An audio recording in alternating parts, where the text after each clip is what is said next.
Hi, today is Thursday, and that means it's storytelling day. So today I'm telling the story of our first interstate trip in Georgie. Rodger isn't here with me because he's doing grandpa duty today, actually for the next few days. And so when the grandkids call for Bubbles, and that's his grandpa name, Bubbles, and that'll be a story for another day, Bubbles goes. So back to the story of our first interstate trip. So, just in case you're new here, we purchased a Class A RV that is 40 feet and 1 inch, which we lovingly call Georgie, Georgina, or a Georgetown from Forest River RV. And we bought it in late September. And this trip that I'm going to tell you about happened in early October. So we had barely had the RV, and it's the RV itself plus the RV life, very new to us. So we're all in, right? We're jumping in the deep end because, what? It's a better way to learn than to just dive right in. So here we go. We were doing a shakedown, which is RV talk for making sure that you run through all of the systems in your RV. And we were doing it very close. We had only driven the RV maybe 30 miles at the most away from where we parked the RV because we were still are in our apartment. So we're at a campground and Rodger is looking for a tow vehicle that would go behind this large rig. And we didn't want to get anything really big because it would make it even longer, right? And so we were still trying to get used to the 40 feet, let alone adding something extra on the back. And he comes to me at, I think it was 5 o'clock at night, and the sun had already started to set because it was getting dark here sooner in Virginia, and says, I have found it. The unicorn, the perfect vehicle to tow behind the rig. I'm like, all right, tell me about it. And he wasn't kidding. He had found the unicorn for us, which was and is our Fiat, a 500L.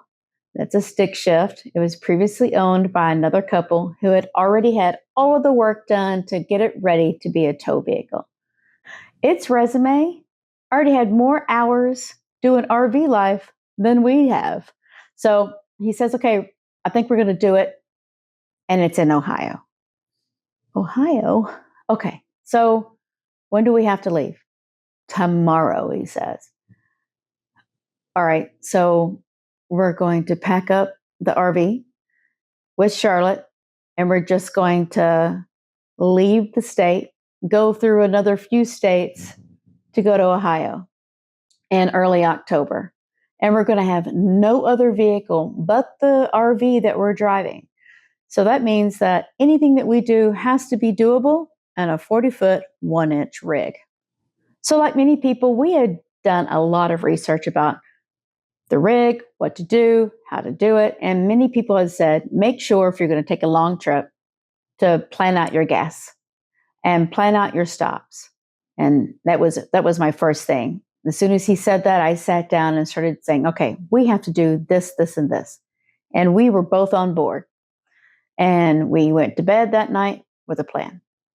We woke up the next morning and the plan went to hell. So we packed up everything. We tried to get out of town. The traffic was starting to build up. We were looking at the map. We were looking at Waze and Google and then the RV Life map. And it was showing that there was a lot of traffic. And we had tried to plan our trip whenever the traffic wasn't going to be so bad. And we started to head out of town. But there was no way that we were going to be able to stop and get gas because the traffic was horrible. And we needed to get to the other side of Washington, D.C. and into Western Maryland pretty quickly in order to keep ourselves on track because, we had never driven that far before.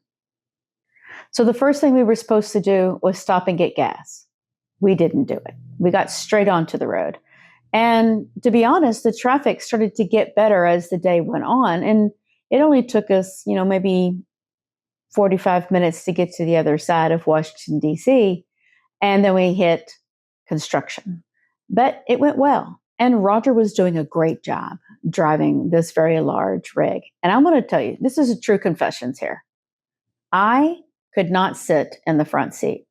There was so much braking and slowing and going faster, and I just wasn't comfortable. So I was sitting in the seat belts and the dining table. And that might have been a blessing in disguise because we hadn't stopped for gas yet, and now we didn't have a plan. And so, based off the calculations that I had in RV life and how long it was, we were only supposed to drive for 3 hours on the first day, and we were going to be staying at a Harvest Host just across the border in Pennsylvania. We realized we were going to have to stop and get gas. And so I was looking on the road to see if there was any place that we would be able to stop and to get gas before we left Maryland. So Rodger was driving along, and everything seemed to be working really well. I mean, the plan was working out, just minus the gas part. I confirmed with Rodger that the RV Life GPS said that we were going to need gas before we reached our Harvest Host. And Rodger, he believed that we had enough gas, but I had the math, and he had the math. And so he agreed, all right, we will stop and get gas. So I started looking all through the GPS to try to find a place that would work. Now, so you know that we also had found a gas app that would help you save money. I was using that app plus the RV Life, which will tell you, you just plug in how tall your rig is, how long it is, and it's going to tell you if you're on a road that is safe and that you won't have to worry about low bridges and roads that become too small. So, I mean, I'm empowered with knowledge right now. And I'm sitting in the back and I've got my computer, I have my phone, and I have the iPad, and I've got a complete command center set up looking for the perfect gas station. And I'm going to save us lots of money. Just hang on, maybe a little bit of money. But the plan was to save lots of money. So I start looking and I find it. I find the gas station. And as soon as I said, hey, we need to get over in the right-hand lane and exit right there, we missed it. But that's all right. We're going to pivot and find another one. So I started digging. And this time I'm like, okay, I'm going to give us a little bit more time, a little bit more room because, you know, we're basically driving an aircraft carrier and it's not going to be able to pull over easy and exit easy. And so I'm going to have to think a little bit further ahead. So I found another one. And everything told me that the road was going to be safe and we were going to save 50 cents on the dollar, which is big money, right? When you're filling up a 80 gallon tank RV. So Rodger agrees and we pull off. And so we get off the freeway and we come around the bend. And as soon as we come around the bend, there's a bridge. And so we both frantically look at the RV app and it doesn't say anything. We look for signs and we're going 55 miles an hour now. And we go underneath the bridge. And as soon as we do, there's a scraping sound. I swear to you, I held my breath. I was afraid to breathe. And my immediate instinct, just like it would be in a car, is to look out the back of the window. But, you know, there's no back window. So I'm looking out the side window to see if there's any debris on the road because I absolutely, with no doubt, believed that we had hit the bridge with something on our roof. The scrape was low, consistent, and as far as I'm concerned, damaging. So as soon as Rodger says, there's no debris, I'm not sure what that noise was. We came upon the first red light off of a road that you could go 55 miles an hour on. I mean, I got out of nowhere, the town pops up and the road shrinks. And then you start looking around and there are cars parked on either side of the road and it's just wide enough for the RV. And then as we start easing down the road, the power lines are hanging so low, I have no doubt that they're going to touch the roof. And Rodger and I both just held our breath. I was like, oh, can we get off this road? And the RV GPS is telling us to go forward. Okay, we're going forward. We're saving 50 cents on the dollar. We're going to go forward. We're going to be okay. We can do this. And I've already gone into Google Images and looked to see if this Shell station that we're supposed to be going to had, what kind of pull through it was. Did it have an awning? And if so, was it going to be high enough? And it looked like it was going to be check on all the things. We get there. There are people at every pump, and there are 4 pumps. The awning is tall enough, but the driveway is just big enough for us to pull into. And as soon as all the people got out and we got in front of one of the fuel pumps, we took up the whole place. And people were looking. And I'm like, okay, look, we're just going to be here for 80 gallons. How long could that take to pump? And we get out, Rodger starts pumping, people are staring. And I'm like, oh my gosh, what have I done? And then I'm like, okay, I'm going to redeem myself and I'm going to walk and make sure that we can get out of here. Okay. I walk around and I say, okay, well, we can't go out the way we came because we're barely hanging out. I mean, we're almost hanging out in the street because the gas station drive-in is really, really narrow. And the only way out is to go forward. And when we do that, to go forward, the drive dips down and then flattens out. Oh, God. Dips down and flattens out.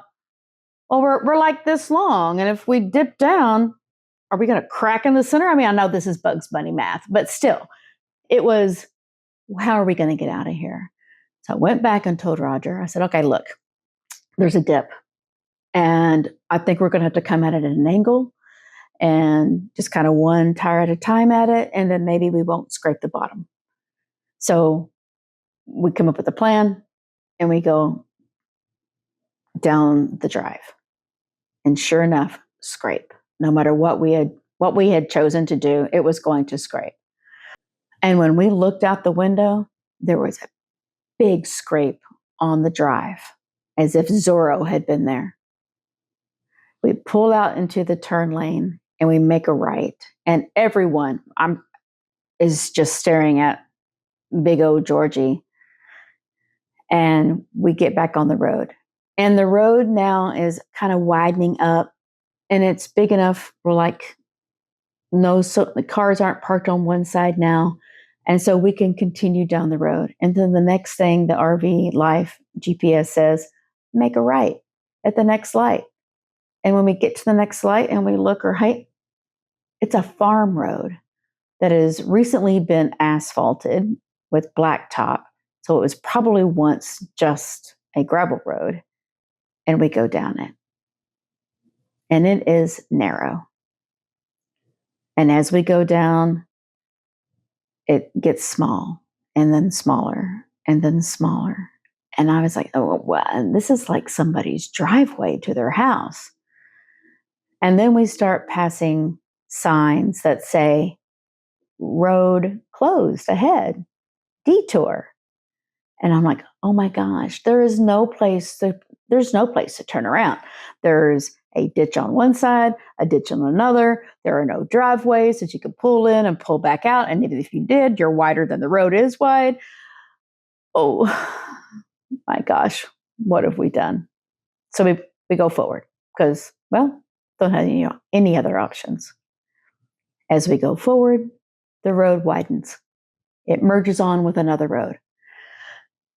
I'm starting to take a little bit of a deep breath now, going, okay, right? So far, we've got bridge drama.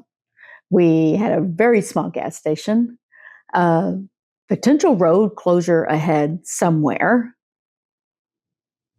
And we still got to figure out if something's wrong with the roof. I'm going to tell you, none of that was on my bingo card today. So Rodger and I are talking. I look at the GPS. I'm like, look, there's a bridge ahead. We can go across that bridge. And I can see up in front of us that there is another gas station. Nobody is at it. There are no awnings. The driveway is big. And we can pull in there and we can check the roof. Rodger pulls out the ladder. I steady it. And he checks out the roof. He leans over the top of the rig and tells me that there is nothing wrong, that it's pristine. Whew. Talk about a sigh of relief. He comes down, we put the ladder away, we get back in the rig. All right, so now, roof is done. We have gas. Check, check. But we still have these darn road closure signs. We just look at each other and go, look, forward. We're going to go forward. So we take a right out of the gas station onto the on-ramp. There are still signs talking about how there's a road closure, but not this road.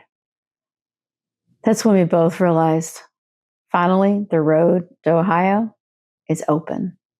And Hudson, here we come.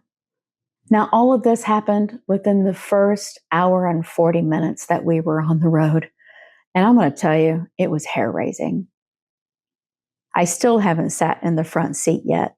I have continued to sit in the back. Well, thank you for joining me for this portion of the story. There's more because we still haven't arrived at the harvest host yet. I appreciate you listening. Like and subscribe, and we'll see you next Thursday.